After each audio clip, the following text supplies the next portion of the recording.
اللہ تبارک و تعالی قرآن مقدس میں فرماتا ہے قُلْ يَتَوَفَّاكُم مَلَكُ الْمَوْتِ، اے محبوب آپ لوگوں کے درمیان اعلان کر دیجئے کہ تم جہاں کہیں بھی رہو موت تمہیں پالے گی۔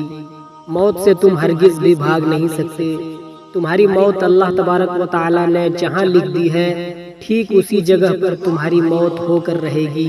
دوستو، جب کسی مسلمان کا انتقال ہو جاتا ہے تو اس کے گھر والے اسے نہلا دھلا کر عمدہ کفن پہناتے ہیں اور اسے قبرستان لے جاتے ہیں اور اس کی نماز جنازہ پڑھنے کے بعد اسے دفنا کر گھر چلے آتے ہیں۔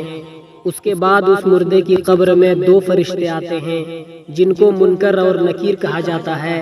منکر اور نکیر یہ دو فرشتے اسے اٹھا کر اس سے سوال پوچھتے ہیں، من رب کا، تیرا رب کون ہے؟ مردہ جواب دیتا ہے ربی اللہ، میرا رب اللہ ہے۔ دوسرا سوال ہوتا ہے ما دین کا، تیرا دین کیا ہے؟ تو مردہ جواب دیتا ہے دینی الاسلام، میرا دین اسلام ہے۔ تیسرا سوال ہوتا ہے ما تقول فی شان ھذا الرجل، اس مرد کی شان میں تو دنیا میں کیا کہا کرتا تھا؟ تو مردہ جواب دیتا ہے محمد الرسول اللہ، محمد اللہ کے رسول اور اس کے بندے ہیں۔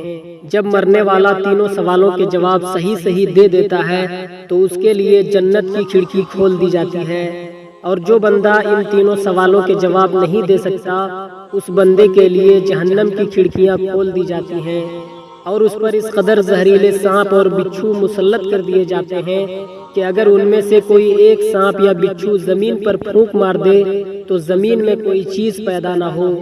وہ بچھو اور سانپ اسے ڈستے رہتے ہیں اور زمین کو حکم دیا جاتا ہے کہ اس کافر پر تنگ ہو جا۔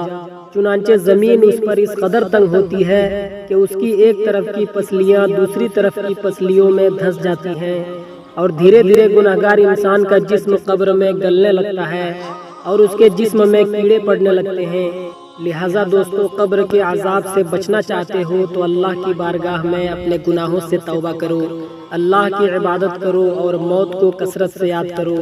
انشاءاللہ آپ کا ٹھکانہ جنت ہوگا۔